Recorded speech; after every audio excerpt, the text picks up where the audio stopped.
Bueno, gente, estamos con Fundamento y Constitución Histórica del Trabajo Social. Esta es la clase del martes 5 de mayo de 2020. Y yo soy la profesora Olga Páez. Vamos a continuar con la parte 2, conocimiento de la realidad social, que lo hemos dividido en dos por cuestiones, bueno, ya les dije, por recomendaciones. Vamos a tratar de que dure menos de 20 minutos esta clase. La primera pregunta que nos vamos a formular es, ¿puede el hombre conocer la realidad? ¿Y qué vamos a responder?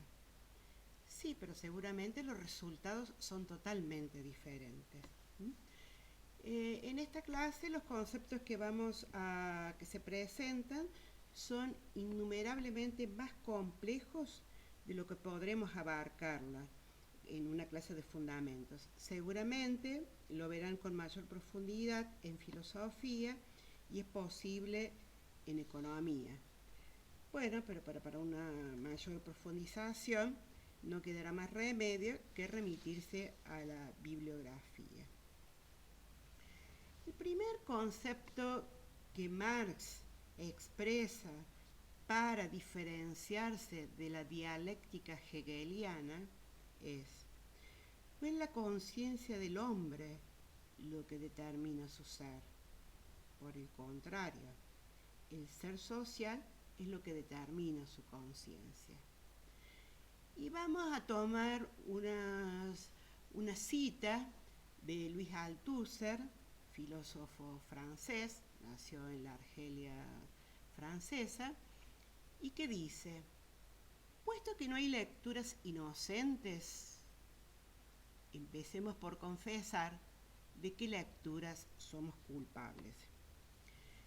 No hay lectura inocente, es decir, toda interpretación del mundo, toda forma de conocimiento de lo real, está indefectiblemente situada por el origen social, o sea, por la clase social, por la perspectiva política religiosa, por los intereses materiales, por los condicionamientos culturales o la subjetividad consciente o inconsciente de cada intérprete. Ojo, no estoy hablando de objetividad. Nosotros creemos y tenemos certeza de que el conocimiento es posible y de que es posible un conocimiento objetivo. Nos estamos refiriendo acá a las cuestiones de neutralidad. Estamos diciendo que la neutralidad no es posible. Ya vamos a ver en otras circunstancias cómo lo hacemos. Entonces, por eso que esta filmina habla que las circunstancias sociales, el ser de cada uno, ¿no es cierto?, como estamos parados ante el mundo, condicionan nuestra percepción y, por supuesto, condicionan nuestras explicaciones. Mi origen, mi historia, mis estudios, ¿cierto? Ustedes han hecho el cursillo de ingreso y seguramente en algunas de sus clases se han presentado personas, niños, pidiendo o vendiendo algo. La percepción que vamos a tener sobre ese sujeto que se está presentando en esa clase va a depender de nuestra historia, ¿no es cierto? Algunos habrán cuidado su bolsa, sus pertenencias, en potencial es un pobre, pero disfrazado de pobre, o es un chorro. Bueno, ese tipo de percepciones están condicionadas por nuestras circunstancias sociales. Vamos a hablar del método dialéctico, del materialismo dialéctico. Esa es lo que nosotros tenemos para ofrecer hoy, del materialismo dialéctico. La dialéctica es súper antigua, ¿no es cierto? Ya en 490 años antes de Cristo, Zenón, un filósofo de griego, ¿no es cierto?, ya hablaba de la dialéctica. Después, por supuesto, lo habló Platón, Aristóteles, Kant, Hegel, Marx, ¿no es cierto? Dialéctica, como el concepto que uno puede buscar en el diccionario, es persuadir, debatir, razones, ideas diferentes, en donde uno presenta un argumento, que es la tesis, a la cual se le contraponen diferentes argumentos e ideas, se le contraponen antítesis. De esto debería resultar, ¿no es cierto?, una síntesis, y se vuelve a repetir esto. Las premisas del método dialéctico para Marx habla de que el conflicto social es omnipresente, es decir, está en todas partes. Ustedes van a ver y van a hablar cuando vean familia, que el conflicto social está en las familias, entre hermanos y padres, entre padres. El conflicto social no significa necesariamente que se deba resolver por la fuerza, por la trompada, no para nada. A veces el conflicto social se resuelve con esto de la conversación y de colocar las cartas en la mesa. Otra cuestión es, otra premisa es que al consagrar la provisoriedad e historicidad de todo lo existente, el método dialéctico es socialmente corrosivo y radical. Nosotros estamos hablando de que acá no hay determinaciones para toda la vida. ¿Se acuerda cuando hablábamos del devenir en la otra clase? Acá es histórico, es provisorio, esto es construido por los hombres y como tal puede ser modificado. La tercera premisa que vamos a presentar, hay otras premisas, solo presentamos estas tres. Lo social, dice, se explica en una trama de relaciones, cuya construcción conceptual nos ayuda a entender la evolución e influencia. Esto lo vamos a explicar enseguida, cómo esto de explicar lo social y cómo es esto de las relaciones. Vamos a hablar, y aquí vamos a continuar explicando lo anterior, los tres aportes centrales del marxismo. Lo estamos explicando a través del checoslovaco Karel Kosik, que nació en Praga en la segunda década del siglo pasado, y que falleció en 2003. Este autor habla, ¿no es cierto?, de la importancia, las tres aportes sería la importancia del estudio de la totalidad social, la construcción teórica que recupera la complejidad e historicidad de lo social y la relación entre la teoría y la praxis. Con respecto a la totalidad social, el objetivo de todo académico, de todo teórico, de todo revolucionario, es lograr la totalidad de fenómenos y determinaciones de la historia y de la cultura, es lograr que esta totalidad puedan exponerse lógicamente como una serie de fuerzas, materias y elementos que se relacionan entre sí de manera necesaria.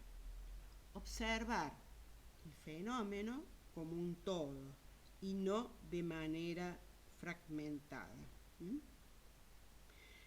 Esto de la totalidad vamos a ver que permea toda nuestra cátedra, nuestras exposiciones en el taller.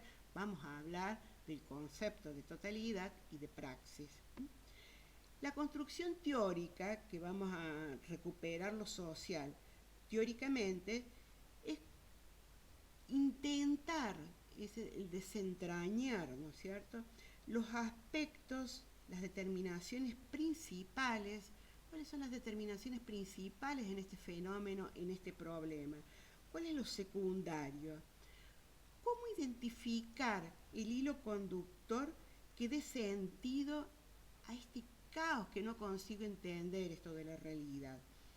El hilo conductor para Marx es el modo de producción capitalista. El hilo conductor fue la explotación.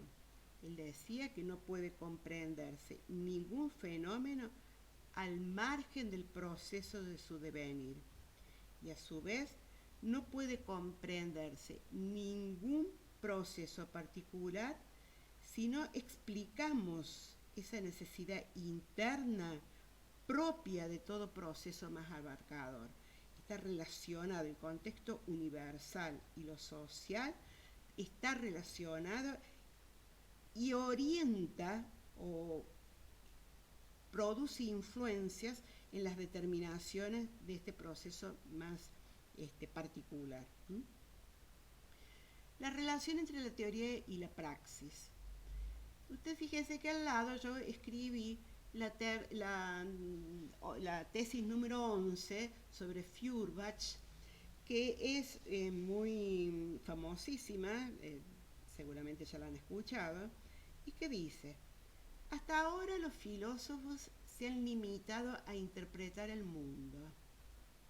De lo que se trata ahora es de transformarlo. En el juego invisible de estas relaciones, de cualquier problema social, de cualquier fenómeno, esas fuerzas, a través de la teoría, a través del entendimiento, a través del conocimiento, se van haciendo visible en algunas exteriorizaciones específicas. Es decir, en existencias determinadas y concretas de la realidad. El concepto que unifica y da sentido a la labor teórica y política de Marx es justamente el concepto de praxis. Y esto es así porque para Marx la praxis es una actividad humana fundamental en virtud de lo cual el hombre produce la realidad histórica y se produce a sí mismo. La transformación del mundo es la condición de una interpretación correcta y objetiva. La transformación del mundo, la resolución de algún problema, ¿cierto? Es fundamental entender al problema. ¿Cuáles son las determinaciones de ese problema para poder resolverlo? Esto ya solamente la simple comprensión y la simple narración del problema, estamos transformando la realidad. ¿Por qué? Porque es un acto ya político, nos decía Marx. Poder explicar una realidad ya es un acto político. ¿Cómo es el proceso de conocimiento? Vamos a ver el proceso de conocimiento. Yo me voy a detener en esta filmina, pero van a ver que en la siguiente están las explicaciones sobre esto que vamos a conversar, ¿no es cierto? Para los seres humanos, para nosotros, se presenta un problema, un fenómeno. Quiero decirle una acotación, ¿no? Cuando hablamos de fenómeno, no estoy hablando de un fenómeno natural, ¿no es cierto? No estoy hablando de un terremoto, no estoy hablando de una inundación, ¿no es cierto? Sino estamos hablando de lo social, fenómenos sociales, la pobreza, la desocupación, la explotación, las adicciones, problemas sociales estamos hablando, ¿no es cierto? Se le presenta al sujeto lo manifiesto, es una punta del iceberg. ¿Qué se presenta? Si hablamos de la pobreza, vemos personas que viven en casas precarias, en viviendas precarias, que no tienen lo suficiente para sustentarse en el día a día, que tienen trabajos esporádicos. Bueno, esas son expresiones, es lo manifiesto de ese fenómeno que nosotros consideramos pobreza. ¿Cómo lo conoce el sujeto común? A través de la experiencia. Yo he visto personas, o a través de la experiencia son manifiestos, puede ser las personas pobres son ladronas, son sucias, o a través de la experiencia, de una actitud más compasiva, las personas pobres, bueno, son así porque no tienen trabajo, no tienen educación. Bueno, podemos largar una serie de explicaciones. Pero lo que Marx en este proceso de conocimiento nos está planteando, que los fenómenos hay algo oculto, hay algo que no se manifiesta. Y es por eso que el académico, la persona, para él eran los obreros, debemos, para conocer ese fenómeno, debemos conocer las relaciones que atraviesan ese fenómeno, que está oculto. ¿Cómo lo vamos a conocer? A través de la teoría. Entonces, lo concreto es concreto, fíjense, y después lo vamos a continuar explicando, porque es la síntesis de múltiples determinaciones, por lo tanto, unidad de lo diverso. Lo concreto, cuando puedo explicitar la realidad, digo que es algo concreto. ¿Por qué? Porque pude determinar cuáles son las relaciones que produjo la pobreza. ¿La pobreza existió siempre? ¿Las pobrezas son iguales? Entonces, cuando yo consigo determinar las relaciones que subyacen, que están ocultas para las personas comunes, ¿y cómo lo consigo colocar en evidencia eso? A través de la teoría, a través de diferentes lecturas que me lleven a entender este proceso de la pobreza, de la desocupación. La desocupación, es decir, algunos dicen, hay desocupación, y bueno, porque les dan tantos planes sociales, hay que la gente no quiere trabajar. ¿Es así? ¿No? Es un argumento tuyo. Lo vamos a tratar, que vos lo argumentes, que aquel otro o usted me diga cuál es su argumento, en qué se basa teóricamente para decirme, no en casuística, porque seguramente puede haber una persona que haga eso, pero es toda la sociedad que es así. Entonces, esto era lo que yo les decía, que lo expliqué más o menos en la filmina anterior. El fenómeno no se explica a sí mismo, sino en una trama de relaciones cuya reconstrucción conceptual nos ayuda a entender las evoluciones posibles de este fenómeno y a definir las influencias que conviene aplicar sobre él. Es decir, ¿qué intervención podré hacer aquí? ¿En dónde comienzo? ¿Qué es lo que puedo hacer también? ¿Con qué recursos cuento? Bueno, todo esto es lo que le va a ofrecer la carrera de trabajo social para poder intervenir racionalmente, con una intervención fundada, como decimos, ¿no es cierto? Y con objetivos claros, es decir, no intervengo y no sé qué va a pasar. No, intervengo y creo o apunto a que sucedan tales cambios. Entonces, es por eso que los primeros acercamientos del barrio pueden ser una representación caótica del conjunto. Es decir, ¿qué voy a ver? ¿Qué miro? ¿Ah? ¿Qué escribo? Que comienzan en estas preguntas, estos interrogantes. ¿Qué digo? Entonces, para ver muchas veces, por lo menos cuando yo era profesora asistente, que así comencé mi carrera, decimos, bueno, primero registremos todo, porque nuestra capacidad de representar es limitada. Es decir, nosotros traemos una historia. Es decir, cada vez esta capacidad de representar se va a hacer más mejor, más puntual, más explicativa. Pero al principio registre lo que a vos te interesa. Y después en el grupo vamos a ver, lo vamos a discutir entre todos para intentar buscar un hilo conductor de esto. Entonces decimos que la realidad vamos a entenderla y vamos a explicarla en un concreto. Esto es lo que nos dice el materialismo dialéctico. Esto, lo concreto que es la explicación, que es la narración, no es aprehensible en el plano de la realidad inmediata. Yo sacando una foto no explico nada, muestro algo, pero no explico. Lo concreto representa el producto, el resultado de un complejo proceso de movimiento de la razón. Decíamos, cuando yo consigo identificar y relacionar las múltiples determinaciones, ¿y qué es lo importante aquí? ¿Qué es lo secundario?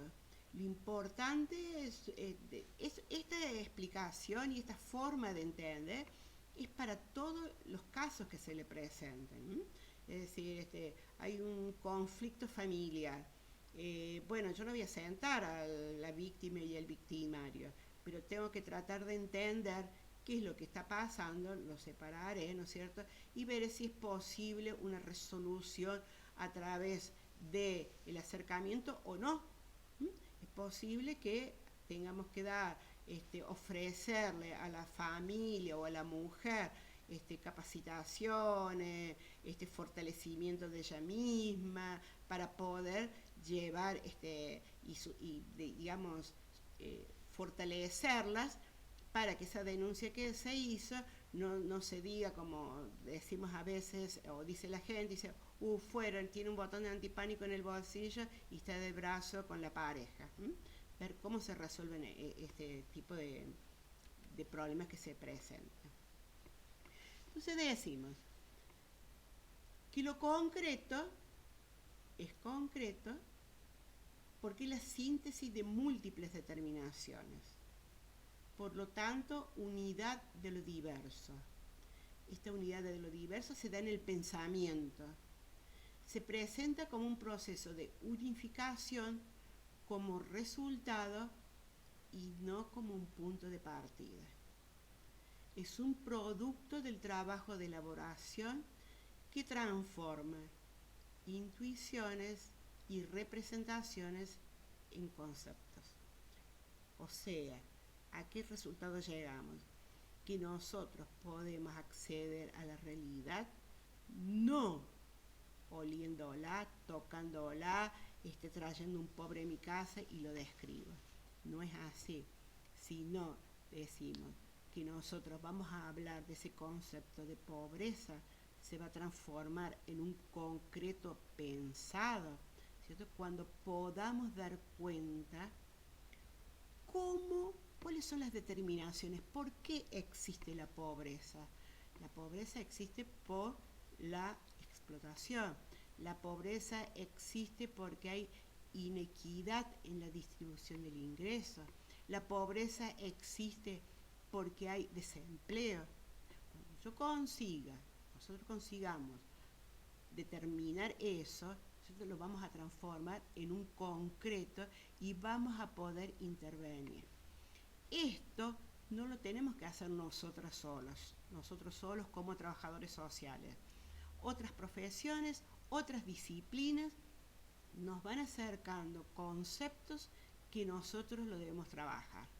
Pero no debemos dejar de lado y decir, démelo todo construido, porque yo soy una disciplina de intervención y yo soy la mano, el brazo del sociólogo, el brazo del médico, No, señores, nosotros somos trabajadores sociales y podemos trabajar en la elaboración, ¿no es cierto?, de este concreto, en la elaboración de estos problemas, ¿no es cierto? Y fundamentalmente en lo que sí vamos a trabajar, sí o sí, es en la elaboración de cómo intervenir.